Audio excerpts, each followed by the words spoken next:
Evidence of self-realization, personal experience. In order to experience oneself as a center of consciousness, one cannot rely on reasoning and logic alone, because our conjectures are often blind.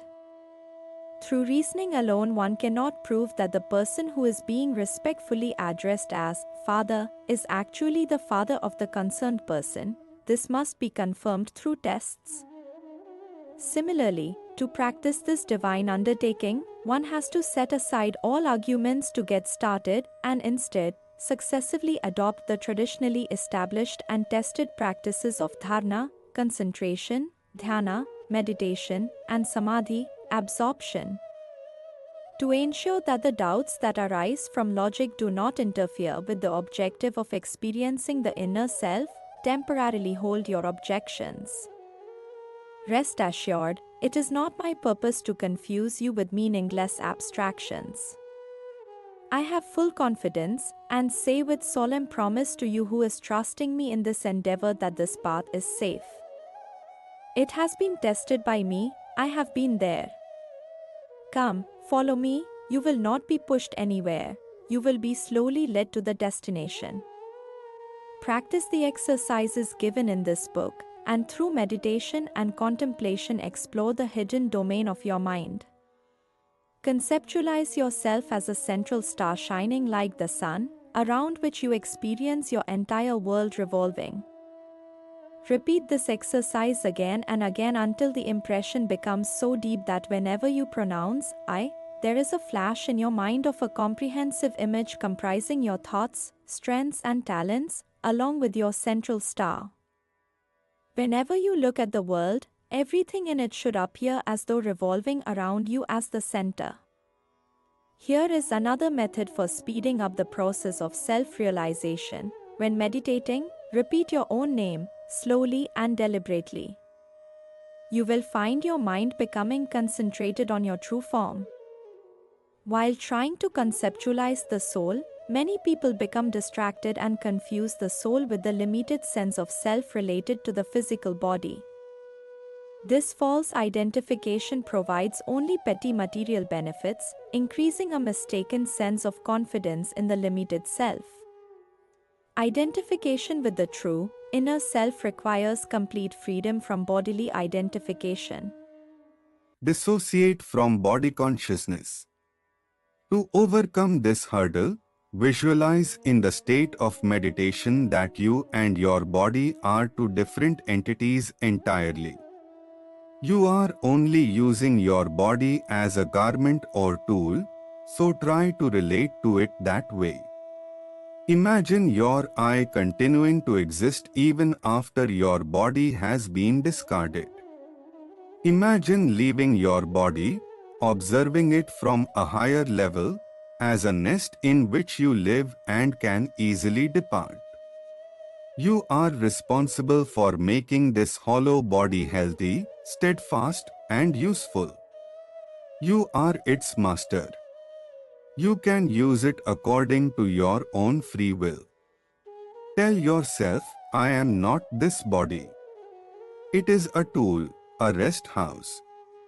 This body is made up of elements which my true self has collected and utilized for its purpose.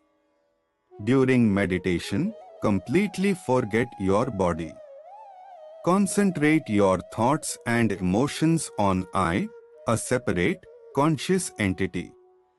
You will then realize that the soul is independent of the body. After developing this awareness, the concept of your body will have an entirely new meaning for you. However, this should not imply that you must ignore your body in day-to-day life. That would be disastrous. The body is the temple of the soul, and it is your duty to protect it in every way and keep it healthy and strong. Extrasensory experiences. In the initial stages of this spiritual discipline, the foregoing practice of disassociation from body consciousness remains an entertaining and relaxing exercise. But as this imagery begins to take root, the practitioner may feel as though he had actually died. There may be flashes of paroksha darshana, extrasensory images of things not visible at the place of meditation through normal sight. Hazy images of an extrasensory world, Sukshma Jagat, may be seen, and otherworldly forms and heavenly scenes may appear. This may frighten the beginner, but one should understand that there is nothing to be afraid of. Sometimes such an acceleration in the process of spiritual practice occurs when virtuous traits brought forward from previous births or latent memories stored in the deeper levels of the mind from this life or previous births are suddenly activated and present these images. However, when progress is made carefully and slowly, such sights do not create any surprise. With steady progress, the seeker acquires the ability to dissociate the soul from the body at will and, rising beyond the body, he becomes aware of phenomena beyond physical sense perception. In this state, however, the soul of the practitioner does not actually leave the body, but, like a person sticking his neck out of a window to look outside and then withdrawing it at will, is able to transcend the limits of the body without severing his connection with it. Beginners are advised not to seek out such experiences, doing that will violate the natural gradual process. This passing reference to such experiences is made so that the sadhaka knows not to become frightened or nervous if any such visions do appear on their own. Immortality of the soul. People generally accept the concept of immortality of the soul on the basis of inherited faith, but one must also consider that this idea could also prove to be an imagination. Let us not accept this concept blindly and without reason, for it could be hearsay. If you are told to sit in meditation and conceive of your own death, it may not appear to be a simple proposition, but it is not difficult for those who have been practicing the exercises of visualization described in the previous pages. When you actually do it, you will say it is not possible that the real I could die. You can imagine the dead body, but there will be a simultaneous awareness that you have not died, but are standing beside the dead body and looking at it. This will help you realize that you cannot actually imagine the death of the real I in any way. The analytical faculty of one's intellect insists that the soul, the I that is the seer, is immortal. In this way we recognize that we are imbued with an unwavering faith in the immortality of the soul that is deep within the human psyche. This belief is an intrinsic one. It is based on numerous past experiences of the death of the body in earlier births, and beyond which the soul has continued to exist. The body is said by some to be composed of 5 basic elements: water, air, earth, fire, and space.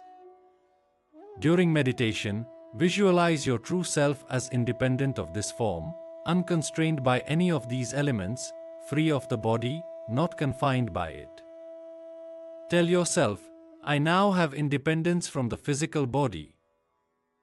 I can fly like a bird wherever I will, and air cannot obstruct my movement or speed in any way, nor can it dehydrate me.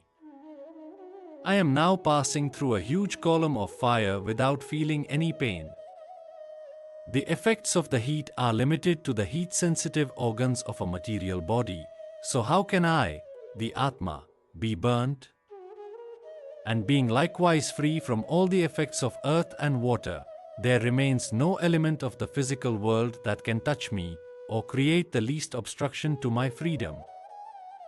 The above visual exercise not only elevates the status of the soul above that of the body, it perpetuates the belief that it is beyond the influence even of those elements that constrain the body.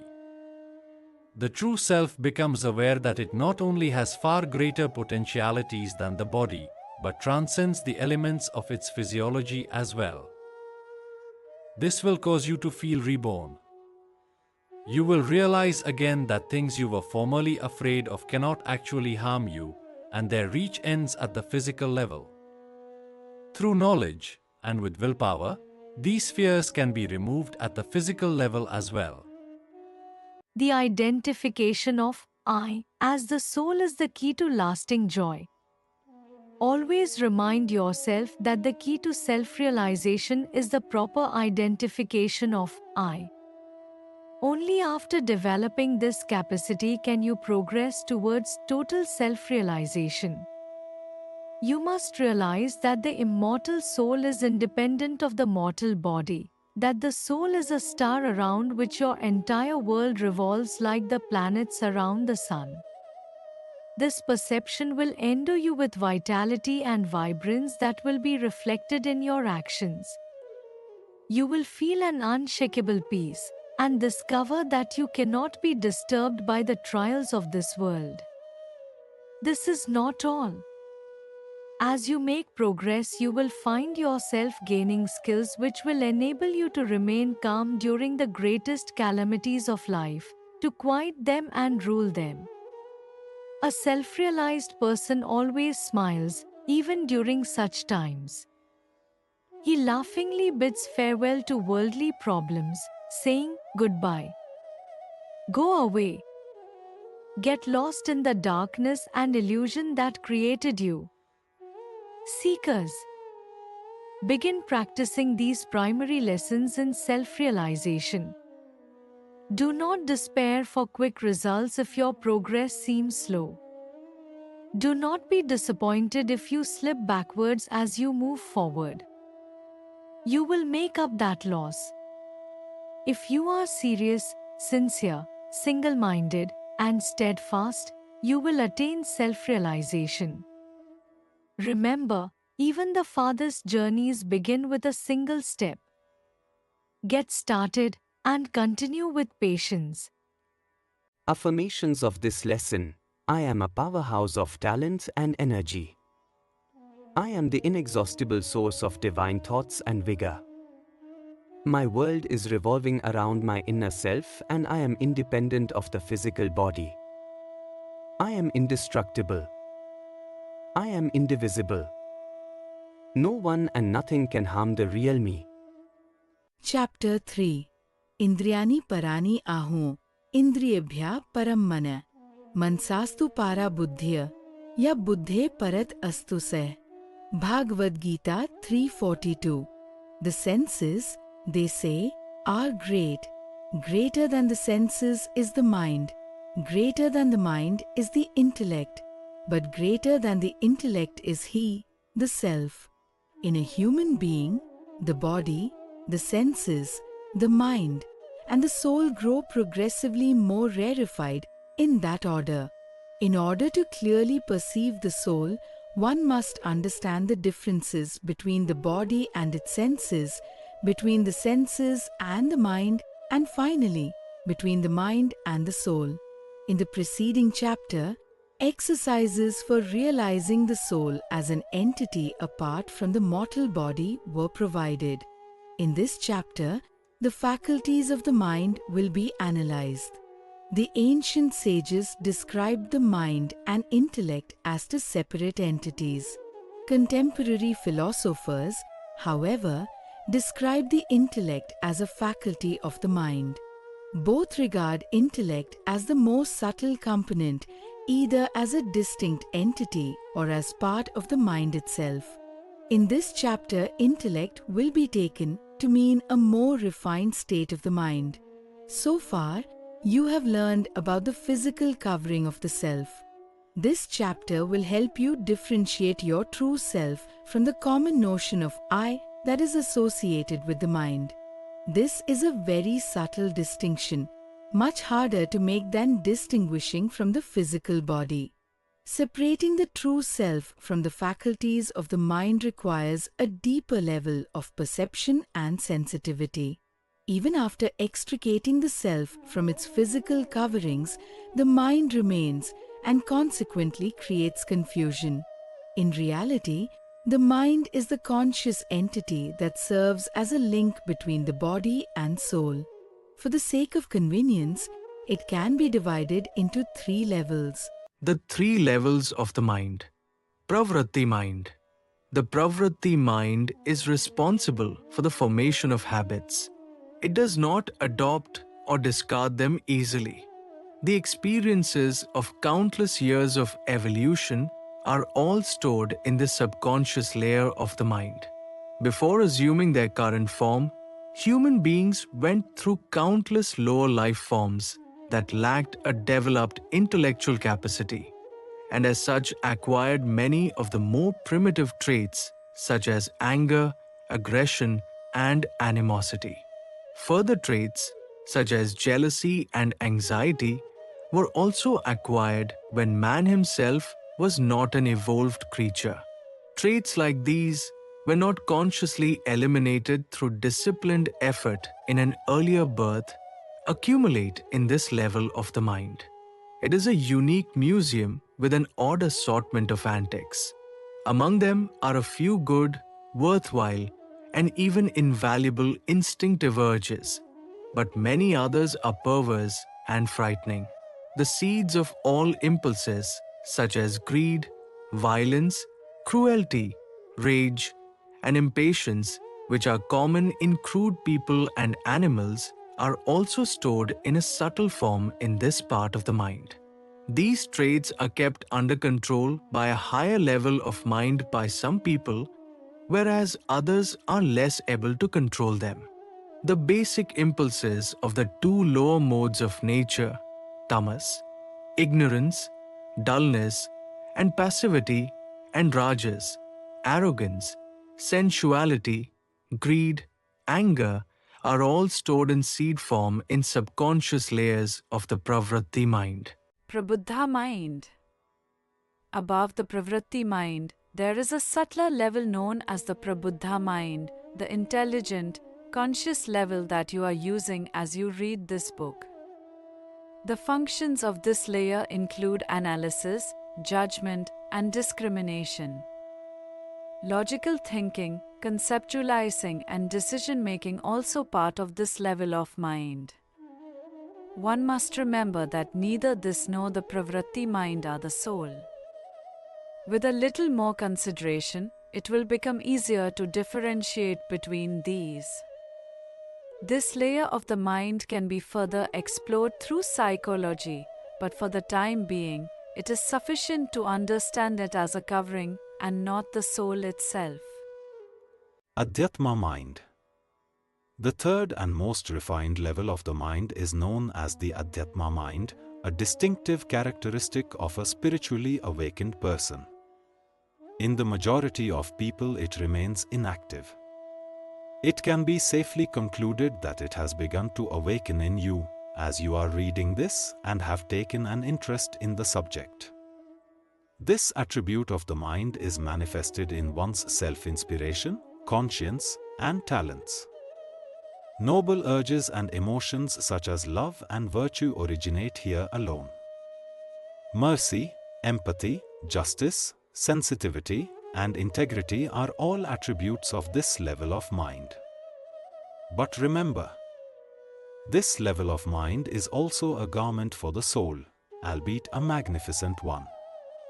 It is not the soul itself. Nevertheless, the soul can only be reached and experienced through the Adhyatma. The mind as a tool for self-realization. No one level of the mind is an obstruction in itself. In reality, the entire mind is always bringing you closer to the reality of your immortal identity. Each level, provided that it is used properly, has its own specific role in helping the seeker move towards self-realization. The ordinary person uses only the lowest reaches of his mind. He is unaware that its different realms have unexplored, miraculous potentials. People tend to attribute their failures to the insufficiency of their mind, but instead of doing this, they should strive to properly activate their dormant potentials. These lessons can be put into practice through the mind, just as all activities leading to success. This book is addressing your mind directly, after all, saying, open the door and receive wisdom from your higher faculties. Please pay attention. Please do not create obstacles. The messages of your intuition can only be received through your Adhyatma mind, which has the capacity to perceive the truth. Do not stop it when it opens itself to enlightenment. Differentiating the soul from the products of the mind. Seat yourself in a calm and relaxed state of mind. Open yourself to the wisdom your Adhyatma mind can give you. In the previous lessons, you have come to understand that your I is an immortal entity and that it can control your thoughts, emotions, and qualities. Now you will proceed further to the realization that all objective and subjective thoughts are products of the mind and are, therefore, not the soul. In other words, the soul is an entity independent of the mind. Now, examine how the soul exists independent of the mind. Numerous emotional impulses such as love, anger, hatred, and joy constantly rise and fall in the mind. Believe that the soul can differentiate, examine, analyze, and discard each of these. It can also observe the stages of their beginning, intensifying, and ending. All these impulses are part of an ongoing observation. Their nature can be dissected and their impact assessed. When you picture it in this way, the observer, the soul, is a different entity from the observed objects, which are the body and mind. Visualizing the inner self this way will make it easier to comprehend. After a while, you will become so adept at this that it will seem as if the object of observation were another person entirely. The fact that the creations of the mind can be observed as separate objects is an indication that they are not part of your real self. With practice, this perception of separation will become stronger and stronger until ultimately it is an abiding, uninterrupted experience. Inherent human traits and the soul. The purpose of these lessons is not to make you indifferent to emotion, although it would be a pleasure if you developed an ability to rise above downgrading tendencies. For now, however, ignore all traits, both good and bad. Leave them as they are. Realize that an overarching, independent entity is beyond all of them. Once the immensity of that entity is understood, you may look back at those traits again and utilize them as their rightful owner. You will not be afraid to abandon unwanted traits once you realize that you are in charge. By thinking this, you will be able to utilize your traits according to your will. There is no need to worry that a particular trait has become so strong it cannot be discarded. Your soul existed before the trait, and if it is able to perceive it objectively and independently, why would it not be able to discard it? Remember, the I considers the mind and its powers as its tools. It is the master of the mind. Inspirations arising from the Adhyatma mind are also separate from the self and can be observed in the same manner as the traits from the Pravritti mind. You may believe that inspirations from the Adhyatma are a part of the self, but they are not. The Adhyatma is simply a higher stage on the road to getting in touch with your soul. The reflection of the soul in the Adhyatma mind is like the image of the sun seen in water. The first experience of it creates the illusion that it is itself the soul, but in reality it is not. The soul is like a glittering jewel wrapped under several layers of cloth. As the coverings are removed one by one, the filtered light seems to become brighter, but the inherent brilliance of the jewel is always the same. It is not determined by the layers that cover it.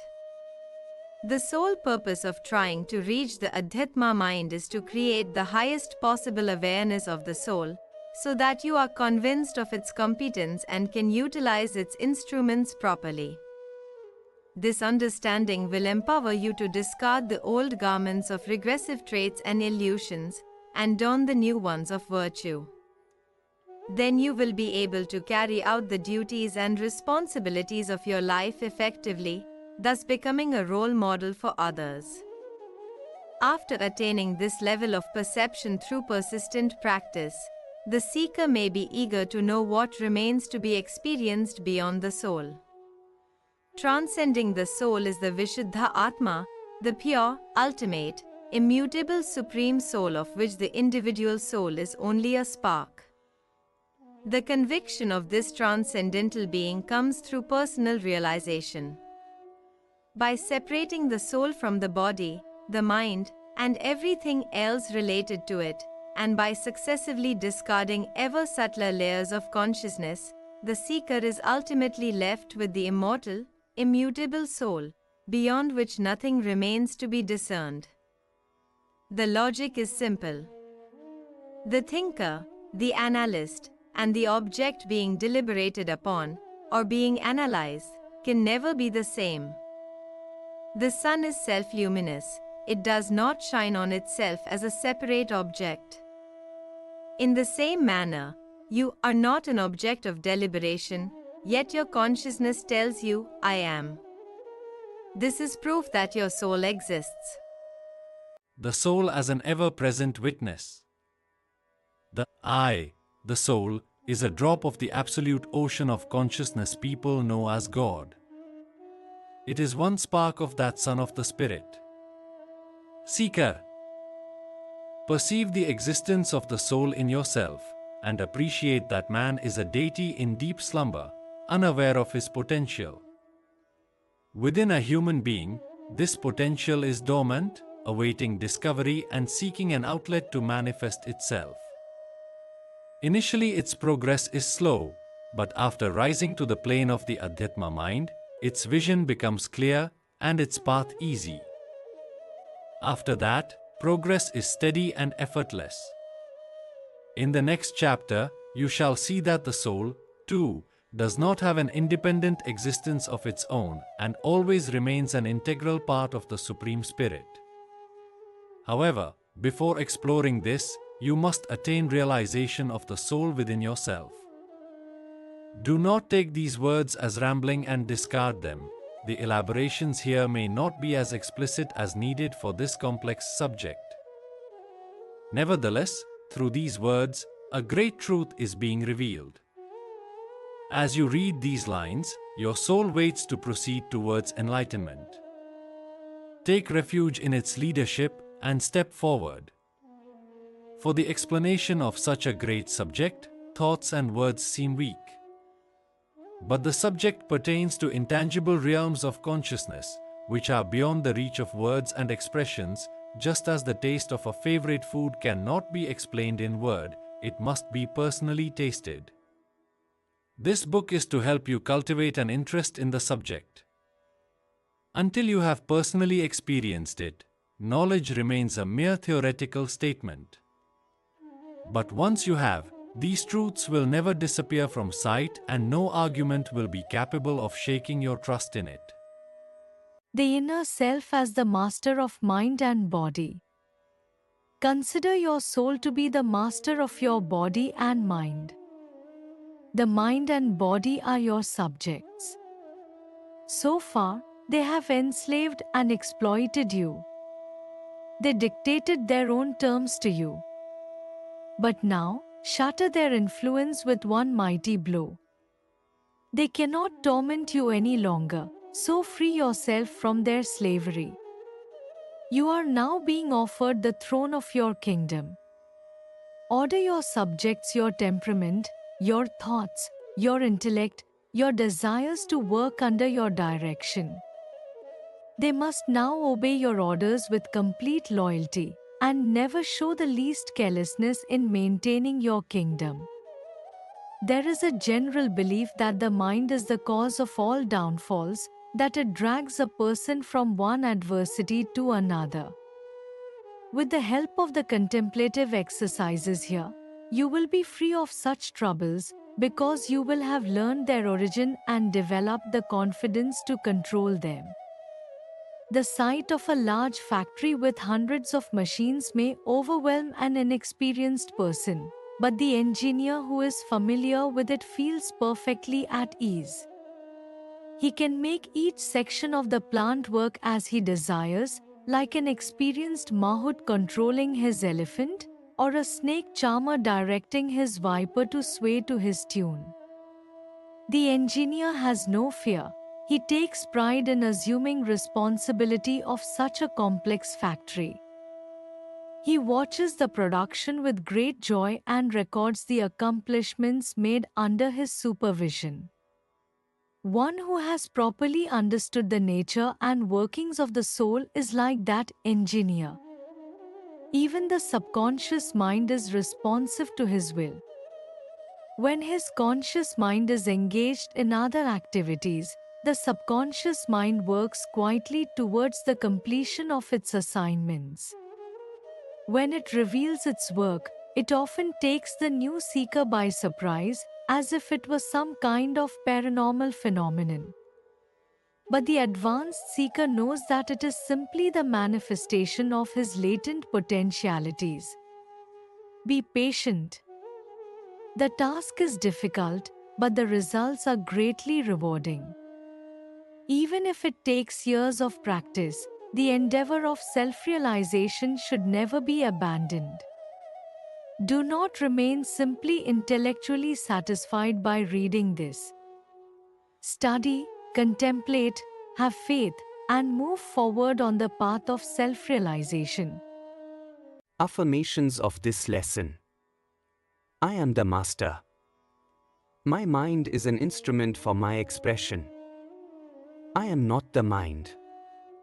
I am not dependent on the authority of the mind. I am not a slave of my mind, I am the master of it. I am capable of separating the self from intellect, temperament, desires, and all other faculties and activities of mind. Leaving all these aside, what is left is I am indestructible, eternal, immortal, ever pure, immutable and undifferentiated bliss. Chapter 4 Isha Vasyam Idam Sarvam Yat Kincha Jagatyam Jagat Isa Upanishad. Whatever exists in this world is pervaded by his omnipresence. Man as a tortoise in a river. Now practice this meditation. Let your imagination expand to include everything you have ever seen, thought of, and heard about. Your mental imagery will show you an unimaginable, immense expanse of matter. This is how man perceives the world.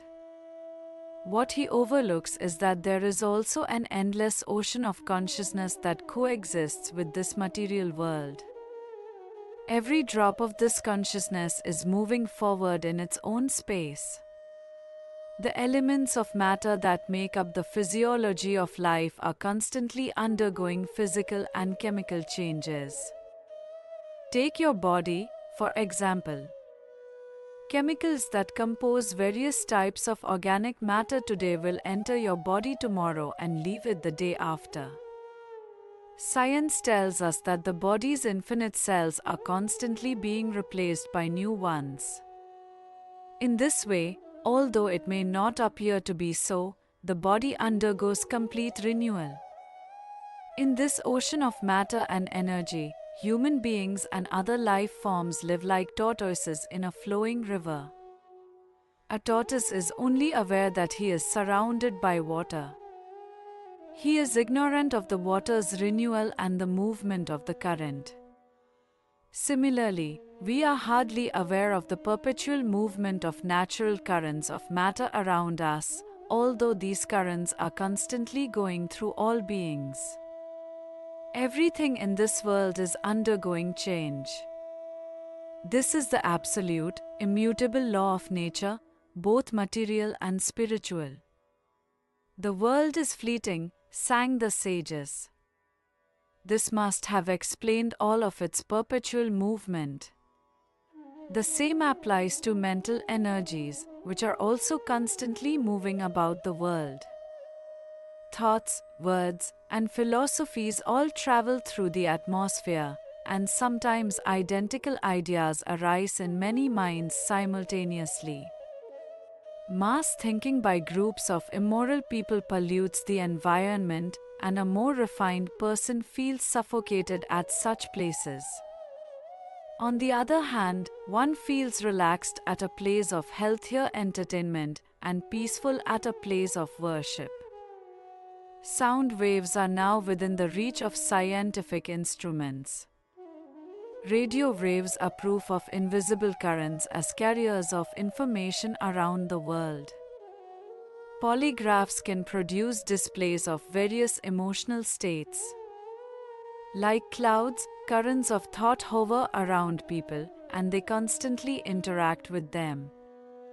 People can attract or repel specific ideas with the power of their minds. Each of the three levels of the mind has its own independent flow, and as the older elements of the body are replaced, so too are the constituents of the mind. They are always in a state of flux. An individual pledged to detachment until yesterday could be found infatuated with sensory desires today. The most hated enemy of yesterday becomes the loved one of today. The money-monger suddenly becomes a sannyasi, a person who has renounced all earthly concerns. There are so many examples of such transformations, and it is because old thoughts and ideologies are perpetually being replaced by new ones. The belief that everything in this world, both visible and invisible, is constantly moving can help us understand that this entire world is one. The basis of creation is its unity. Everything is related and interdependent. Saying, "Nothing in this world belongs to me," or "Everything in this world belongs to me," is the same, because in such a unified state, everything belongs to everyone. Let us compare this unified field with a river. Standing in a flowing river, which molecules of its water will you claim to be related to your person? Consider the situation. The current of water is continuously flowing. The molecules of water that are touching your body at this particular moment will, in the next moment, go far away from you, but you are constantly in contact with the flowing current. As such, you have two options. Either accept the entire stream as yours or say that no part of it is in contact with you. Obviously, you cannot claim a relationship to a part while disowning the whole. The world is an ocean of life and energy in which the soul is progressively evolving, taking what is necessary and discarding what is not. Nature is not dead. Each particle of what we call physical matter is also living and has intelligence of its own. All its molecules are alive and in motion, following universal laws. Each particle is being sustained, activated, and made to act intelligently within a particular paradigm in its own fields of life and energy. All people, like fish in water, are dependent for their very survival on this ocean of life. The force of consciousness activates infinite systems, forms, and forces of this cosmos. You must realize that all embodied beings, whatever their form, are part of your own self. The same energy which animates you is present in each of them. The rigid fences with which you limit what belongs to you must be broken down. The perception that only a few drops of this ocean of consciousness belong to you personally is an illusion. Visualize that being part of the Supreme Spirit, your soul encompasses the entire world. This process expands your individual self to the dimension of the Supreme Self. When the balloon bursts, so to speak, the seeker becomes a yogi, one whose individuality has been consciously united with the cosmic self. To do this, one must cultivate a sense of unity with all beings. The Gita says, Sarvabhutasthamatmanam, Sarvabhutani Chatmani. Ikshate Yogayuktatma Sarvatra Samdarshana. Bhagavad Gita 6:29. He whose self is disciplined in yoga sees the self in all beings and all beings in the self. Everywhere he sees the same. Realizing that all beings are part of that unified existence, the yogi interacts with them without discrimination and perceives his own self as intrinsically related to all. Such an individual, by expanding the limits of his thoughts and feelings to include everyone in the world, feels connect to all living beings regardless of their external appearance. And in addition to being linked with one another, the souls of all beings are also individual linked to the Supreme Spirit. This is the truth behind the concept of universal brotherhood. The experience of it cannot be described in words. In yogic language, this indescribable bliss is known as samadhi. It brings with it freedom from bondage to the world, independence, self-reliance, and total liberation. Soham, I am that. The intent of the previous chapters was to introduce the reader to the inner self and the layers that cover it. This chapter endeavors to explain the relationship between the soul and the Supreme Spirit, the Paramatma. The power of the soul is even greater than described by the previous chapters, for it is a part of the Supreme Spirit. There is no difference between the two. You must now realize that what you have perceived yourself to be is actually far greater than you can imagine. The jurisdiction of the soul reaches far beyond that. It is cared for and nourished by the Supreme Spirit like a fetus in the mother's womb.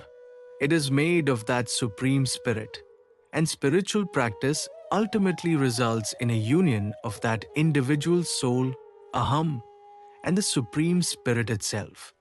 Then ensues a state of awareness which the yogis describe as So Aham, or I am that. Meditation for awareness of the unified field. Enter a state of meditation and concentrate on the life force flowing through all beings.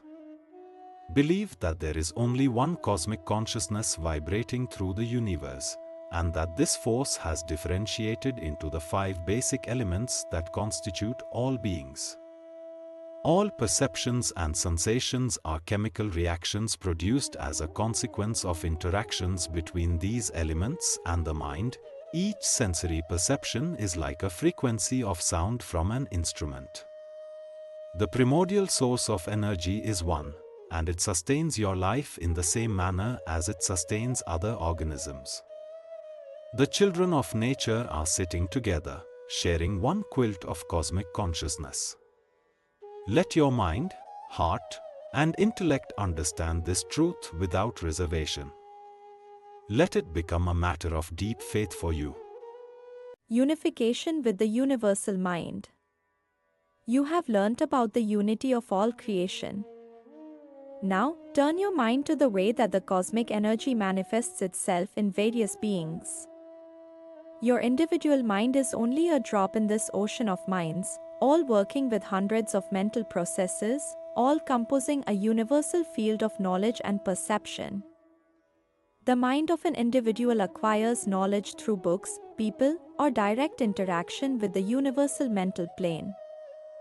Like the life force which sustains all living beings, the ocean of knowledge is also an active force, and it can be utilized. As a tortoise can drink from the river it is in and discard its waste into the same, man can also use and discard the thoughts from this universal field. When one becomes convinced of the universality of body and mind, nothing appears personal or individual. The enlightened person becomes free of the illusion that the sheaths of his body and mind exist in isolation.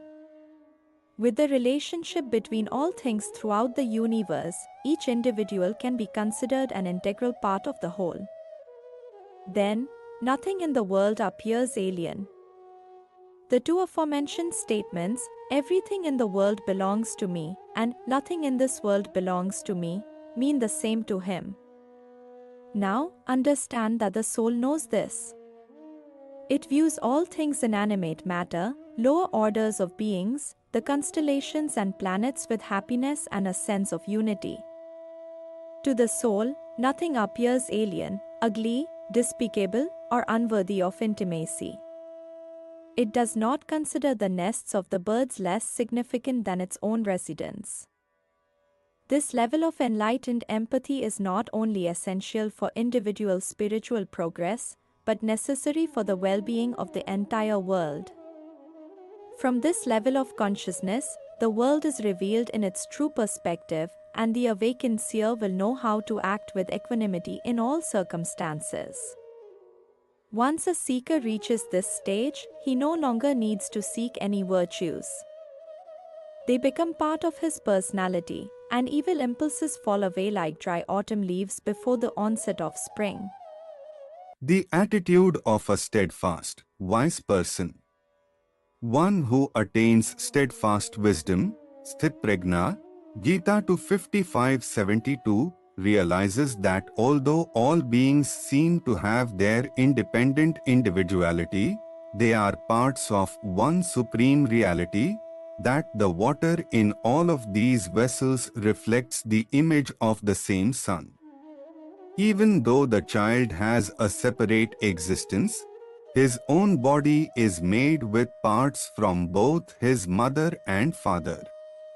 The soul also has its immortal existence, but it is so in relation to the Supreme Soul. This is the ultimate state of unity, of self-realization, in which the individual soul declares, Soham Asmi. I am that absolute spirit. At this time, he realizes that in the multitude of shapes and forms in the world there is the hidden reality of one life, one force, and one truth.